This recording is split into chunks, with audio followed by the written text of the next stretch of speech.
咁不如咁啦，交俾阿吳博士。希望文化發展咧點樣都可以用人工智能喎。大家有冇聽過 AI 人工智能啊？有。咁如果你睇咗新聞咧，未來咧用人工智能嘅人咧，可以替代唔識用嘅人咧，係容易揾工做好多嘅。如果你哋在職人士又好，各行各業都好啦，你唔識得用人工智能咧，就容易咧係失去咗你嘅工作。咁所以變咗咧，有見及此，娛樂文化、看文化都可以用人工智能嘅喎。咁我可以介紹自己研報喺未來咧，看文化教育中心咧有啲特別嘅嘢咧，娛樂節目咧可以俾大家嘅。咁希望大家係關注翻我哋即時之間啦，同埋看文化教育中心嘅。咁其中一個咧，大家睇嗰幅畫係有啲特別，咦？好似唔中唔西喎。如果啲家長作為家長就知道啦，小朋友咧好中意睇荷里活啲卡通片，呢一個係個賓尼兔係嘛？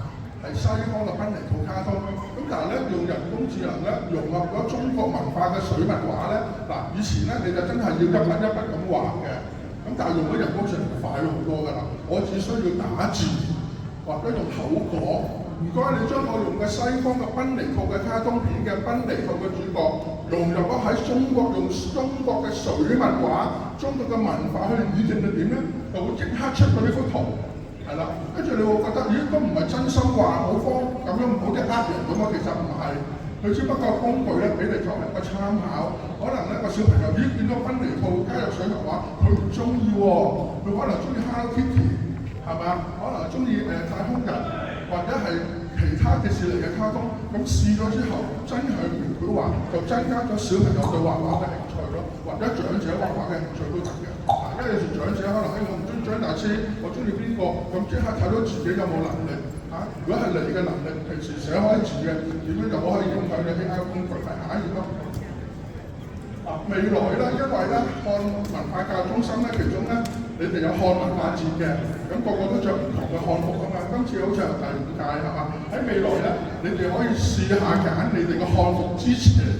利用呢個 AI 工具咧，睇下自己個樣，作啲唔同類型嘅少數民族或者係漢服才族金族或者係西藏服，咦唔知你個樣係點咧？咁可以試用，咁就唔使啦。譬如你淘寶買咗翻嚟個漢服，咦原來買咗翻嚟自己着咗都唔襯自己喎，咁所以變咗可以利用呢啲 AI 工具去選擇自己適合嘅漢服，係啦。下一頁唔該。靚女咁下一頁。做嘢先。咁呢啲可以利用工具幫自己選擇唔同類型嘅項目啦。咁下一個啦。咁呢啲都係廣告嚟嘅。呢個咧就幾特別嘅，我一陣間都會會俾大家。一陣間我會有條片，你可以同杜甫傾偈喎。